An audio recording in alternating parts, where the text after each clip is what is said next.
Ahí se está bien, perfecto.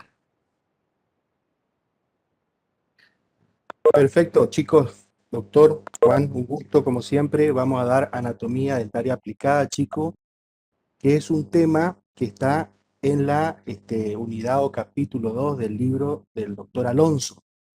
Pero antes de empezar la teoría, yo les voy a explicar que también saqué algunos temitas relacionados en el capítulo 11 de relaciones interoclusales, también del libro del doctor Alonso, porque hay cositas de la anatomía que ustedes tienen que entender para qué sirve esa función, entonces hay que relacionarlo con otros capítulos de ese libro.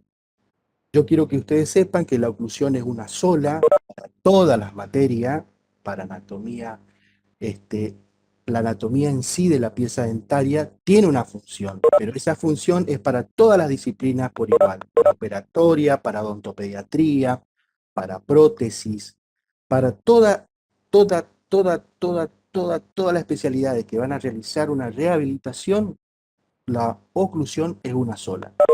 Por lo tanto, hay muchos conceptos, hay muchas cositas que ustedes van a ir empezando a escuchar que yo necesito que ustedes lean del libro del doctor Alonso. Fíjense que el libro del doctor Alonso se usa para especializaciones, para cursos de grado, de posgrado. Entonces, el ABC de la oclusión es muy bueno que ustedes lo aprendan de allí. Dicho esto, vamos a hacer una pequeña introducción, chicos, una pequeña introducción al tema que nos compete hoy, donde podemos decir que en la medicina hay una ley biológica que dice que la función hace al órgano. Por lo tanto, si hay función, hay una forma que permite que esa función se cumpla. En nuestro sistema dentario, las piezas dentarias tienen distintos tipos de diseño, que ustedes ya lo estudiaron en anatomía dentaria, que si bien cumplen una función para el acto masticatorio, también sirven para proteger otros sistemas como la parafunción. Escuchen bien la palabra, parafunción. Yo a lo último, le voy a decir bien lo que significa la parafunción, porque vamos a hablar de función, parafunción, función, parafunción. Toda esa arquitectura dentaria, discúlpenme chicos, estoy muy engripado, se encuentra en relación con los músculos, los huesos, las articulaciones, demostrando que forma y función y también parafunción son aspectos totalmente relacionados. Por lo tanto, la idea de este capítulo, chicos, es explicar cómo se vinculan entre sí las formas de conjunto, las formas individuales y los detalles de cada uno. Por supuesto, teniendo en cuenta los aspectos funcionales y parafuncionales que afectan al sistema masticatorio. Dicho esto, dicho esto, esperen que me sale una solicitud acá. Dicho esto, tenemos que decir, no me avanza acá la diapositiva, espérenme un cachito, ahí está. Que el objetivo de esta clase de anatomía dentaria aplicada es comprender las piezas dentarias, sus funciones, ya sea en el sector anterior, sector posterior, pero no solo en estática, sino también en dinámica. Eso es lo que yo tengo que lograr que ustedes entiendan. Ustedes ya saben que existe una pieza dentaria que tiene una forma, un diseño, una altura, un ancho, que ustedes tienen que saber por anatomía. Pero ahora a esas piezas dentarias nosotros tenemos que encontrarle la función. Nosotros vamos a analizar primero las formas individuales de esas piezas dentarias y luego en conjunto. Por supuesto que vamos a analizar el área radicular, pero también vamos a analizar las áreas coronarias, como se ven acá, del grupo incisivo, del grupo canino, del grupo premolar y del grupo molar.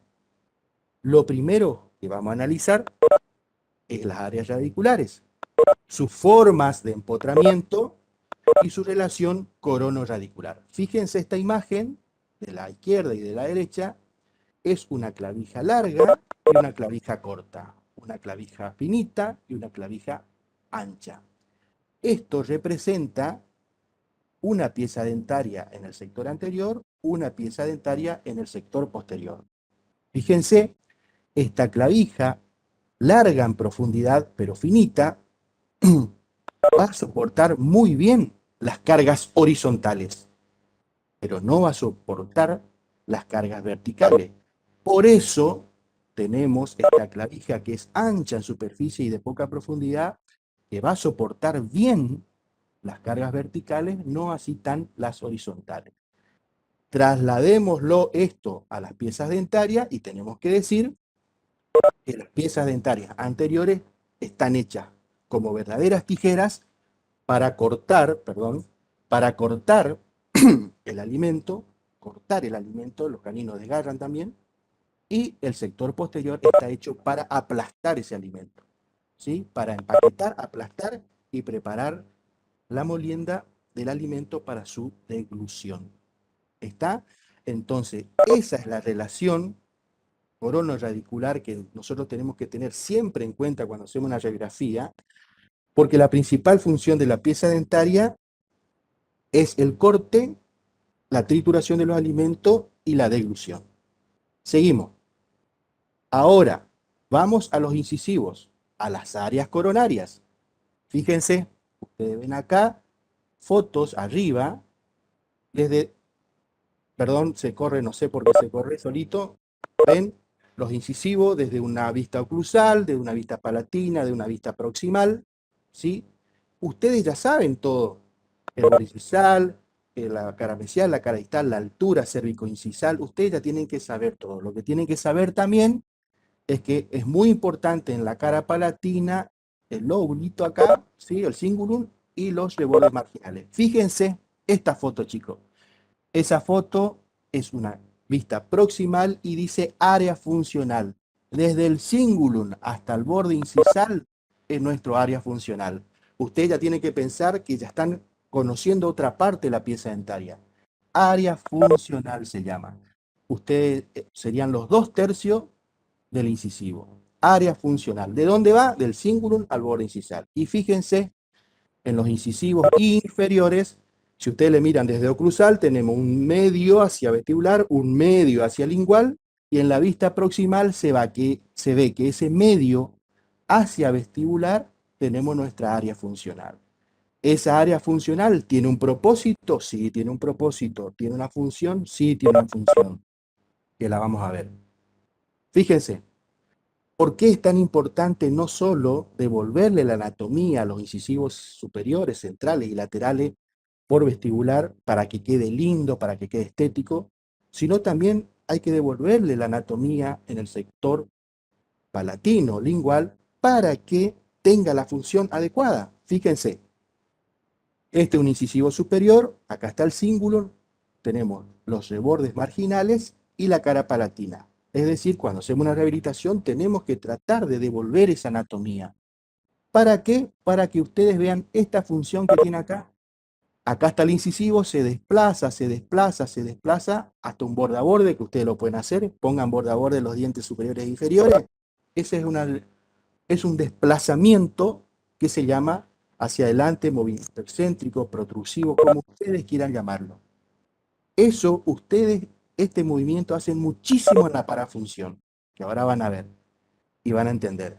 Entonces, ustedes quieren separar las piezas dentarias, se desplaza, se desplaza, se desplaza hasta acá, o llega hasta acá, como se ve en esta foto, que se llamaría un movimiento bordeante o una apertura máxima. Para ustedes, perdón chicos, para ustedes poder hacer este desplazamiento de la mandíbula, se llama desoclusión inicial y desoclusión final hasta que llega acá. Y desde esta punta a esta punta, esto se llama altura funcional. Desde la punta del borde incisal del inferior a la punta del borde incisal superior, este trayecto recorrido se llama altura funcional. Que les prometo, yo les voy a dar mejor este tema para que entiendan mejor cuando hablemos de relaciones interoclusales. Pero yo les tengo que mostrar esto, chicos, porque si ustedes no ven esto, no entienden para qué sirve el área funcional. El área funcional sirve para desocluir, para separar las piezas dentarias. Tienen que tener un recorrido para separar. Esto, chicos, esto hace que el sector posterior se separe y se los proteja. Todo eso les prometo que van a entender mejor cuando yo les dé relaciones interoclusales. Pero ahora yo necesito que ustedes relacionan. ¿Y para qué me sirve el área funcional de la cara palatina de un incisivo y el borde superior y el borde incisal de un inferior? Para esto, para realizar movimientos excéntricos, para que se produzcan los movimientos desoclusivos. ¿Está? Muy bien. Seguimos. Fíjense, caninos superior e inferior. Siempre tenemos que recordar la anatomía de los caninos superiores e inferiores, pero tenemos que remarcar la importancia clínica funcional.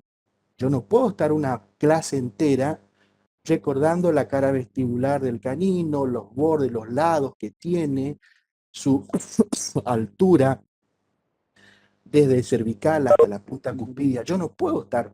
Ustedes eso lo tienen que saber y si no se acuerdan, tienen que repasar un poquito. Yo ya me detengo, ¿dónde? En el área funcional. ¿Dónde está el área funcional en los superiores? Por debajo del cingulum hasta la cúspide del canino se encuentra el área funcional. ¿Sí? En el inferior se encuentra desde la punta de la cúspide del canino por vestibular 2-3 milímetros. Es nuestra área funcional. Y ustedes me dirán, ¿y para qué sirve esa área funcional? Para esto, chicos, para lograr la desoclusión, la separación de las piezas dentarias, para proteger a las piezas dentarias. Después van a entender mejor, pero vayan grabando esos términos. Me sirve para desocluir. Entonces, en los caninos, yo tengo un punto de acoplamiento. Acuérdense que los incisivos no tienen punto de acoplamiento, no contactan. Los incisivos no tienen que contactar, chicos. Los incisivos se tienen que acercar. Si los incisivos chocan, están funcionando mal. Pero los caninos sí tienen un punto de acoplamiento, que es lo que ustedes ven con el punto rojo acá. Y desde ese punto de acoplamiento, que es el punto de contacto entre el superior e inferior, hasta la altura, fíjense, hasta la cúspide del canino superior, tenemos el área funcional, que es el recorrido que necesita este inferior para llegar hasta acá, que queden los caninos punta a punta y se produzca la desoclusión. Esa es la importancia clínica funcional de la cara palatina del superior por debajo del cíngulo hasta la punta cuspidia y de estos 3 milímetros del inferior para producir movimientos de desoclusión. Dicho esto, en los caninos, vamos a resumir diciendo que el grupo incisivo, los componentes de este grupo se caracterizan por trabajar como verdaderas tijeras cortando los alimentos. Es decir, esa es la función principal, cortar los alimentos como si fueran tijeras, como ya vimos en la forma de empotramiento de la corona y de la raíz. Cortamos los alimentos, pasamos al sector posterior para que sean triturados. ¿Sí? Función principal. Pero la otra función también es de los movimientos excéntricos que le acabo de mostrar. Desoclusión, lateralidad, derecha, izquierda, todo. Ustedes resúmanlo con movimientos excéntricos, porque salen del centro y se dirigen hacia adelante o hacia los costados. ¿Está? Entonces, repasamos. Función principal de los caninos, perdón, de los incisivos, cortar los alimentos como verdadera tijera, y otra función es movimientos excéntricos. Grupo canino. Actúan en los alimentos más fibrosos y lo desgarran, sí, lo ayudan a desgarrar, lo ayudan a desmenuzar al alimento para que el sector posterior se encargue de triturar. Función principal. Otra función que tiene el canino, chicos, cuando ustedes cierran la mandíbula, es centralizar la mandíbula. Centralizar la mandíbula. Pero como le mostré recién, también tienen la función de desoclusión, que es muy, muy, muy importante. Y cuando ustedes, en un posgrado o en quinto año, si todo se normaliza, también se le enseña en Rehabilitadora 2 la función de desprogramar, que es buscar posiciones diagnósticas. El canino nos ayuda muchísimo y nosotros desprogramamos los pterigoideos externos, los montamos a esos pacientes céntricas y buscamos posiciones diagnósticas. Fíjense la importancia del canino por las funciones que tiene. Centralización, desoclusión y desprogramar o desprogramación. Fíjense la importancia del canino. ¿Sí? Seguimos.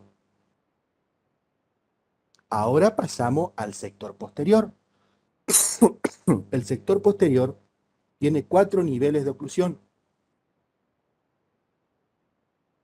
que son las elevaciones, cúspides y rebordes marginales, y las depresiones, que son las fosas y los surcos. Los surcos pueden ser suplementarios, principal o de desarrollo, pero acá en este dibujito se ve bien los 4 niveles de oclusión. Cúspides, 1, los 2 los surquitos, los 3 los rebordes y 4 las fosas. ¿Está? Esos son los 4 niveles de oclusión que nosotros siempre debemos respetar para que se produzcan las funciones que vamos a ver un poquitito más adelante en esta clase. Premolares y molares, elevaciones, fíjense, tenemos las crestas triangulares, tenemos los rebordes marginales que tenemos por toda la periferia de la pieza dentaria. Son todos fotos, chicos, del libro del doctor Alonso para que ustedes vean, para que ustedes le saquen fotos y para que ustedes cuando lean el libro se familiaricen que esto está todo relacionado con la teoría que se da acá. Estas son las depresiones, chicos, donde tenemos las fosas, fosas, fosas, fosas. Acá tenemos surcos principales, estos son los surcos principales, estos son los surcos suplementarios o secundarios también llamados. Bueno, todo eso ustedes, la parte anatómica, chicos, todo eso ustedes se tienen que acordar. ¿Por qué? Porque nosotros ahora a partir de ahora vamos a hablar de las funciones que le damos a todas esas caracterizaciones y aspectos que tiene la pieza dentaria posterior. Grupo premolar y molar. Estas piezas dentarias bicuspidia o multicuspidia poseen un aumento del área oclusal y con la aparición de las cúspides estampadoras que tienen la posibilidad de aplastar el alimento contra la fosa antagonista, con lo que comienza la formación del bolo alimenticio. Fíjense, ya estamos buscándole una función importante al sector posterior, que es chocar el alimento entre cúspide estampadora para que se empiece a formar el bolo alimenticio. Y ahora ustedes me dirán, sí, pero todavía no leímos nada con respecto a cúspide estampadora o de corte. Bueno, yo le doy este dibujito, sáquenle una foto y ustedes lean. Fíjense, este es un molarcito superior y este es un molarcito inferior. En rojo están las cúspides estampadoras. En azul están las cúspides de corte. ¿Por qué le tengo que mostrar esto, chicos? Y para que ustedes entiendan y atiendan por qué yo digo golpean cúspide estampadora con cúspide estampadora para triturar el alimento. Entonces les tengo que mostrar que existe una cúspide estampadora y una cúspide de corte. Fíjense, palatina superior, cúspide estampadora. Vestibular inferior, cúspide estampadora. En rojo, chicos. Eso va a producir un contacto B. Vayan anotando, acuérdense, un contacto B, que ahora van a entender para qué sirve el contacto B. Después tenemos cúspide de corte vestibular superior, fíjense, se relaciona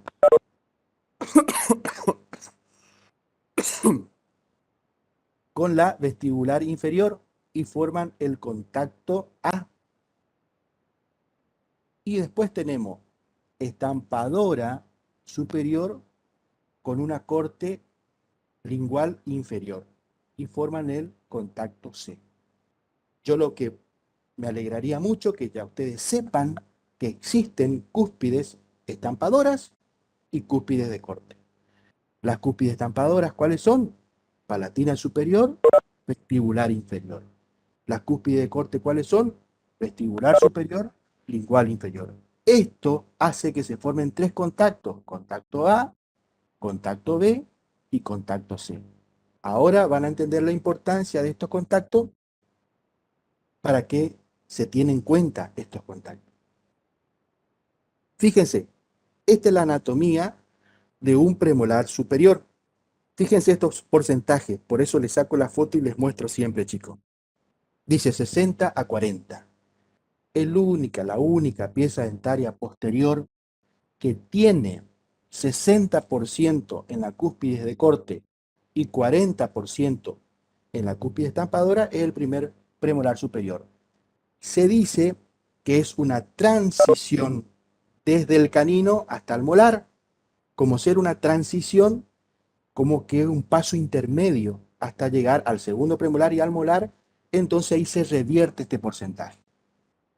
¿Por qué? Porque van a ver esta foto y miren, el 60% del tamaño de la cara oclusal corresponde a las cúspides estampadoras y el 40% a las cúspides de corte en los molares superiores. Lo mismo sucede en los molares inferiores. 60% corresponde a la cúspide vestibular, que es la estampadora, y 40% a la cúspide de corte. Y ustedes me dirán, ¿y por qué, doctor? ¿Por qué le dan tanta importancia a esos porcentajes? ¿Y cuál dijimos, chicos, que era la función principal del sector posterior en el área de premolar y molar? Aplastar los alimentos, prepararlos para que sean ingeridos. ¿Y con qué lo hacemos? Y con las cúspides estampadoras. De allí la importancia clínica de este porcentaje en cuanto a distribución de tamaños. Ahora ya sabemos la función principal, la función con la que traemos todo el premolares y molares, pero tenemos que saber también que el sector posterior tiene un área de infra y supracontacto para realizar algunos movimientos que se llaman excéntricos o de oclusión. ¿Sí? Fíjense, vamos a analizar este dibujito, después se repite para que entiendan mejor. Nosotros acá en este dibujito, fíjense, en rojo contacto A, contacto B y contacto C. Pero fíjense estas líneas azulcitas. Desde la profundidad del surco hasta donde se produce el contacto, tenemos el número 1, que se llama área de infracontacto. Repito, desde la profundidad del surco hasta donde se produce el contacto entre ambas cúspides, se llama área de infracontacto.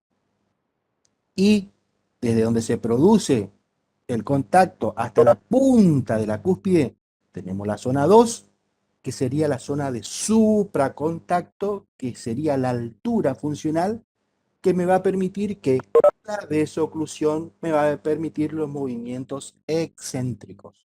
Excéntrico, o sea, salir del centro. Ahora estamos en el centro, acá salimos del centro. La cúspide hace estos movimientos, perdón, el molar hace estos movimientos gracias al deslizamiento en este sector de la cúspide. ¿Está? Entonces, ya les muestro otra vez este dibujo. Repasamos, área de supra e infracontacto.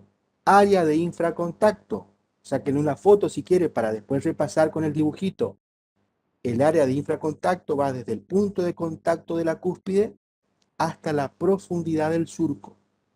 Función, canalizar el alimento para ser triturado por las cúspides estampadoras. O sea que como que lo trae de vuelta, lo lleva, lo canaliza y lo empaqueta para que lo trituren la cúspide estampadora.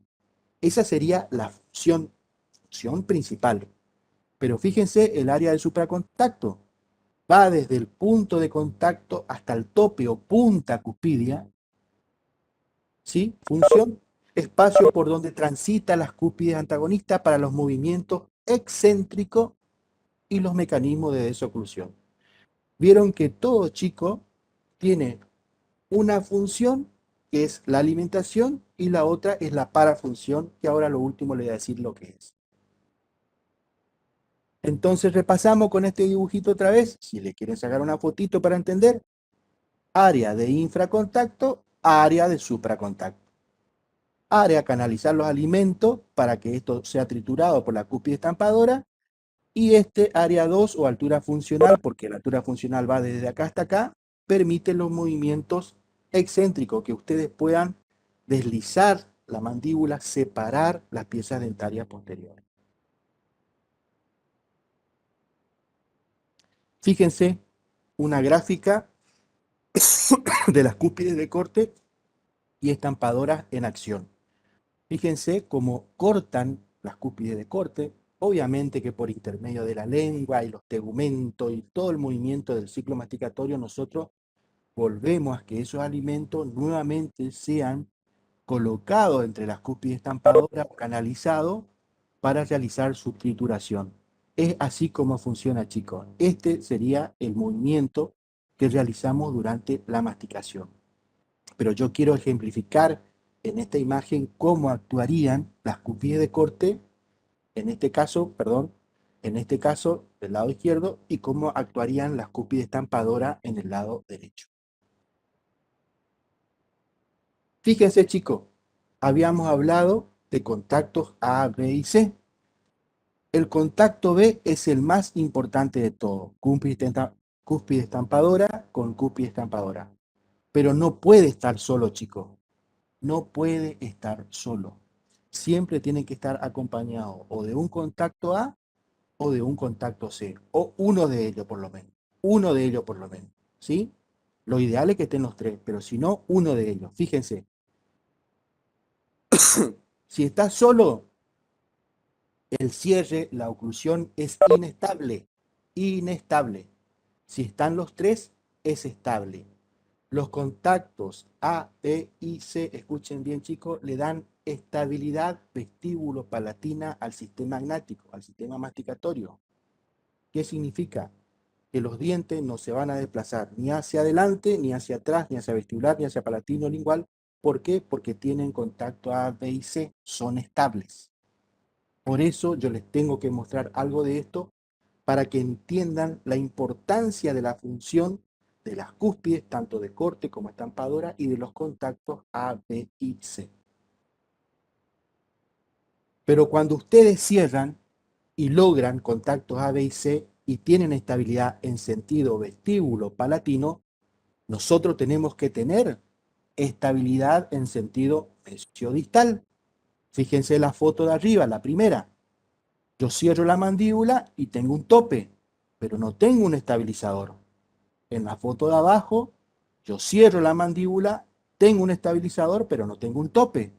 Entonces se produce deflexión, que es como un saltito que pega la mandíbula, se desplaza hacia adelante para buscar un cierre, un cierre más preciso y sin ninguna modificación. Es decir, para que sea estable ese cierre. Pega ese saltito hasta que logra estabilizar y se cierra. Pero eso no es normal. Lo normal es la última foto, donde yo cierro la mandíbula, ¿sí? Tengo un tope y fíjense, del lado contrario tengo un estabilizador. Entonces mi cierre es estable. No hay deflexión dentaria. Fíjense, acá van a entender un poquitito mejor. Estabilidad en sentido vestíbulo-palatino, contactos A, B y C. Estabilidad en sentido mesiodistal, los topes y estabilizadores. ¿Dónde están los topes? Distales superiores y mesiales inferiores. Fíjense, chicos, distales superiores y mesiales inferiores. Piensen, distal superior, mesial inferior, entonces yo cierro y trabo. Cierro y trabo con los topes. Y los estabilizadores están totalmente ubicados para que ese cierre quede estable. Fíjense, mesiales superiores y distales inferiores. Es decir, que se produce como una traba, para que ustedes me entiendan, o una oclusión estable en sentido mesiodistal, para que no se produzca una deflexión dentaria, que significa que es un saltito que pega la mandíbula hacia adelante hasta encontrar un cierre más definitivo. Estos chicos yo les voy dando para que ustedes se vayan familiarizando ya con que existen estabilidad en sentido vestíbulo-palatino, en sentido mesiodistal, con contactos A, B y C, con topes y estabilizadores. Después ustedes van a estudiar que cuando esto es muy dinámico, estos topes y estabilizadores no es que cambian de lugar, pero dentro de una misma cúspide se ubican en distintos lugares, pero siempre respetando esto que le acabo de mostrar. Es un poquito más dinámico y van a entender un poquito mejor en Rehabilitadora 2 cuando den todos estos conceptos ya enmarcados en la clínica. ustedes ahora tienen que saber fundamentalmente dónde están ubicados y la función para qué sirve. Fíjense, la inestabilidad posterior, la deflexión, es decir, si no tengo tope y no tengo estabilizadores, la mandíbula se desplaza, choca, salta y se desplaza un poquitito hacia adelante buscando un cierre más hermético. Cuando pasa eso, que no hay tope y estabilizador, está funcionando mal la oclusión, fíjense, se puede producir esto, que es la deflexión mandibular con contacto directo en los dientes anteriores. Acuérdense que al comienzo de la clase yo le dije que los dientes anteriores no tienen que tocar, tienen que acoplar, que es un contacto con gota de saliva. Ustedes tienen que pasar una cintita de acetato y no tiene que quedar trabada, tiene que desplazarse. Entonces, al haber contacto acá, en los laterales, también puede ser en los centrales, fíjense, alguna vez habrán visto un sobrino, un amigo, una amiga, que tienen los laterales vestibulizados, ¿sí? Vestibulizado. Eso se llama dispersión y es por este problemita. No se hizo ortodoncia, no se hizo nada. Su función de cierre está funcionando mal. Entonces, ¿a quién les altera? A los dientes más débiles, que son los anteriores. ¿Por qué? Porque ya habíamos dicho en la primera foto que la raíz es finita y larga, que soporta bien para cortar los alimentos, pero cuando yo le golpeo acá, realiza el movimiento, absorbe la carga, pero se desplaza. ¿Por qué? Porque los dientes anteriores no tienen que tener este contacto, tienen que acoplar, no contactarse.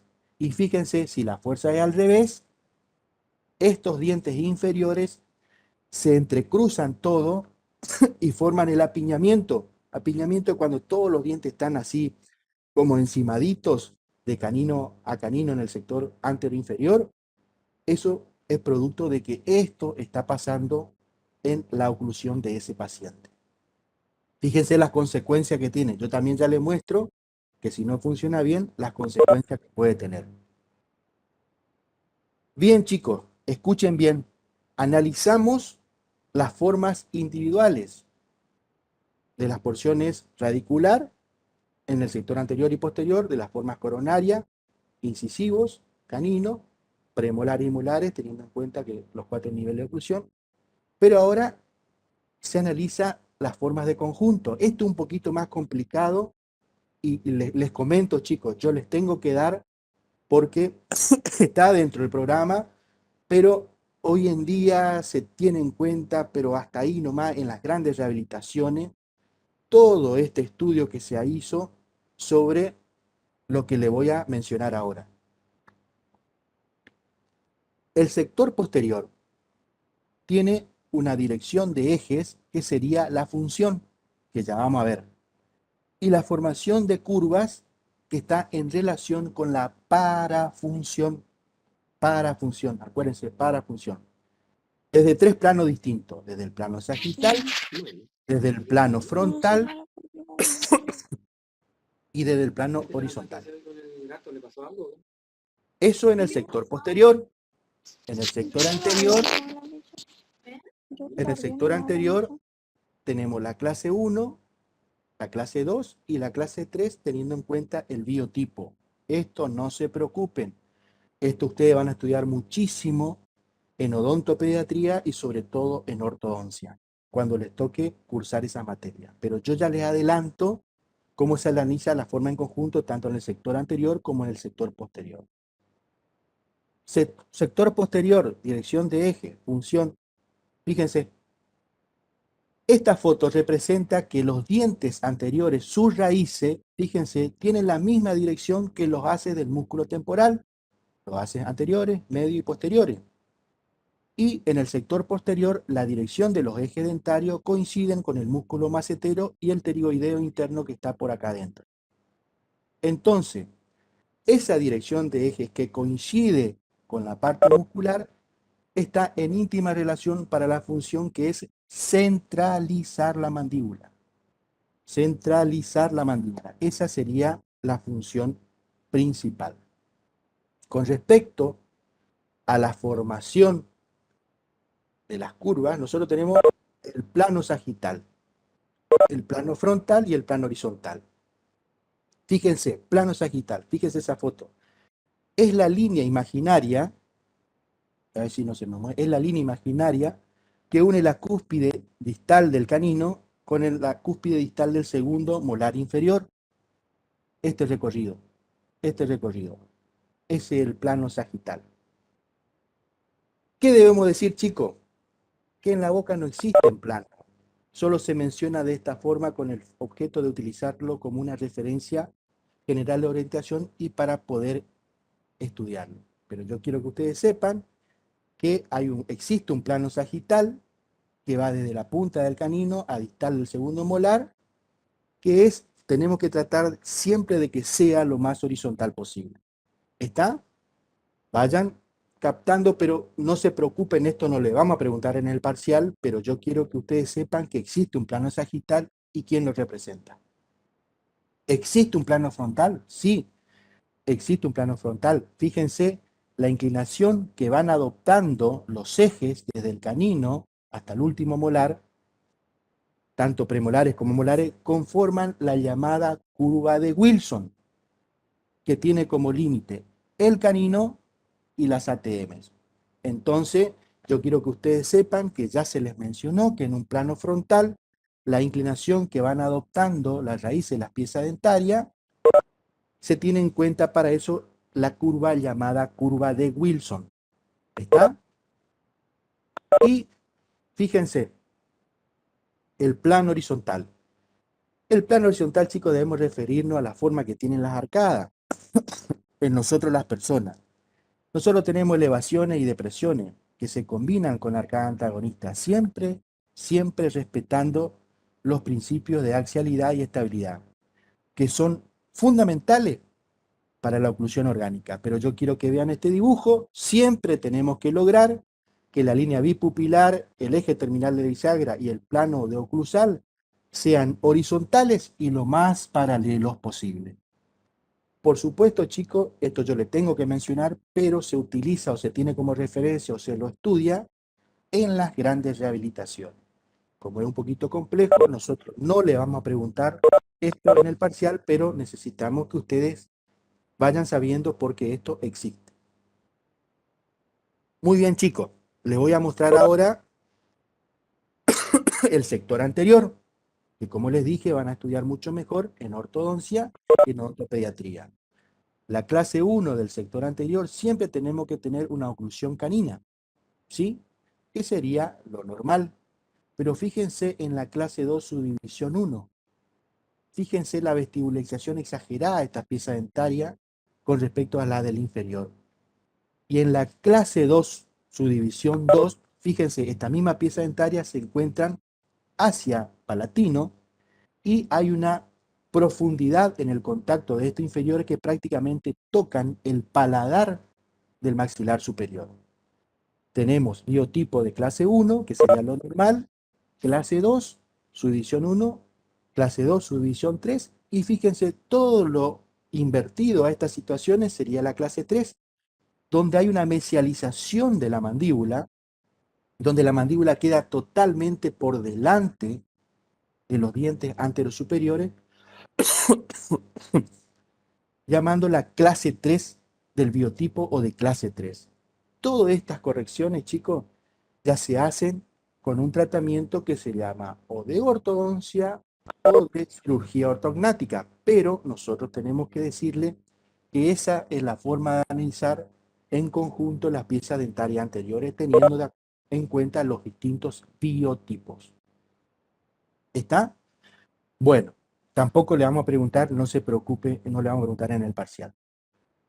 Fíjense ahora, les muestro esto para que ustedes vayan imaginando por qué dimos esta clase, para qué dimos el área funcional de un incisivo, de un canino, de un premolar, de un molar, por qué tenemos en cuenta tanto el área funcional para esto, chicos. Maxilar superior, maxilar inferior, montado en articulador, esto se llama encerado diagnóstico. Todo lo que ustedes ven en verde son piezas dentarias del paciente. Todo lo que ustedes ven en marroncito es cera color marfil que utilizó el laboratorista dental para devolverle la anatomía a estas piezas dentarias. Por supuesto, fíjense, desde el sector posterior al sector anterior, toda la anatomía que le dio, estamos hablando de fosas, surcos, cúspides, se ve, canino, luz del canino, incisivos, rebordes marginales. ¿Por qué? Porque no solo tenemos que tratar de que quede lindo, tenemos que tratar de que sirva para la función principal, que es el corte y la deglución, pero también para la parafunción. Fíjense, maxilar inferior, prácticamente coronas, incrustaciones. Fíjense cómo le devolvió todo el área funcional a nuestros incisivos inferiores para poder permitir los movimientos de desoclusión, para poder permitir los movimientos excéntricos y no solo que quede lindo, que ayude a cortar los alimentos, sino para proteger el sistema. ¿Está? Acá están montados en articulador, se hace 2 cubetitas estampadas, ¿sí? Y mientras se empieza a tratar este paciente, se lo puede rehabilitar realizando todos provisionales gracias a este encerado de diagnóstico. Pero yo acá lo que le quiero mostrar es la importancia de saber la anatomía dentaria y cómo la podemos aplicar. No se trata únicamente de saber de memoria el tamaño del diente, la forma del diente para devolverle y que quede lindo y que el paciente se sonría y que le guste, sino también tenemos que pensar que con un borde incisal va a realizar el corte, con la cara palatina del canino va a desocluir, que son funciones importantísimas para el sistema. Y para concluir, le dejo para lo último, ¿qué es parafunción? Porque todo el tiempo estuvimos hablando de función, cortar los alimentos. Parafunción, movimiento excéntrico. Se conoce a este término en odontología, parafunción, como todos los movimientos mandibulares, escuchen bien, todos los movimientos mandibulares que no tienen ningún propósito funcional. Ningún propósito funcional, como ser mascar chicle, mascar tabaco, morderse las uñas, comerse las uñas, morderse el carrillo, morderse los labios, o también masticar algunos objetos como por ejemplo lápices, plumas, etc. ¿Se entiende? Eso es la parafunción. Todos los movimientos mandibulares que no tienen ninguna función se llama parafunción. Entonces, nosotros tenemos que saber la anatomía de las piezas dentarias para aplicarla, no solo en la función, sino en la parafunción. Y usted me dice, y cómo en la parafunción? Y para protegerla en la parafunción. Si ustedes se muerden una uña, si ustedes se mastican el labio, si ustedes muerden la mejilla, estamos complicados, pero existe este mecanismo de desoclusión de movimientos excéntricos que están hechos, porque el sistema está hecho para eso, para proteger los dientes sanos. Siempre y cuando todo funcione bien, siempre y cuando haya acoplamiento en el sector anterior, punto de acoplamiento en canino, siempre y cuando haya contactos A, B y C, tope estabilizadores, no va a haber ningún tipo de problema, porque el sistema protege, el sistema funcional protege a la parafunción. ¿Está? Cuando no hay forma de proteger este sistema es que accedemos, por ejemplo, a intermediarios oclusales, que son las plaquitas que algunos usan para dormir. ¿Por qué para dormir? Porque cuando dormimos estamos en estado inconsciente y hacemos todos esos movimientos parafuncionales que le acabo de mencionar. ¿Está, chicos? Yo les pido mil disculpas, pero yo tengo un grupo que me está esperando para reunirse conmigo de una burbuja, que teníamos que reunir 8:30, pero ellos me dijeron que no íbamos a reunir una hora después, entonces yo tenía tiempo de comunicarme con ustedes. Espero que lean, chicos, este libro, que es el libro del doctor Alonso. Todas las universidades del país, chicos, estudian oclusión con este libro del doctor Alonso, que es muy lindo, muy didáctico y a veces un poquito complejo, pero nosotros no le vamos a hacer estudiar la parte compleja, simplemente la parte más accesible para el cursado del grado. entonces ustedes entienden un poquito mejor este tema. Yo le voy a decir que si tienen alguna duda, vamos a contestarle con el doctor Cristiani. Para todos, las dudas se van a contestar para todo en el aula, cosa de que le quede como un repaso para el parcial. Chicos, yo sé que los temas de oclusión son muy engorrosos, no son lo que ustedes quieren escuchar, no son los temas de adhesión, no son los temas de corona, de tallado, pero la oclusión es una sola y se usa para prótesis, para endodoncia, se usa para ortodoncia, se usa para odontopediatría, para todas las disciplinas. Por lo tanto, le pido que empiecen a leer el libro del doctor Alonso. Doctor Cristiani, me disculpa, yo me retiro porque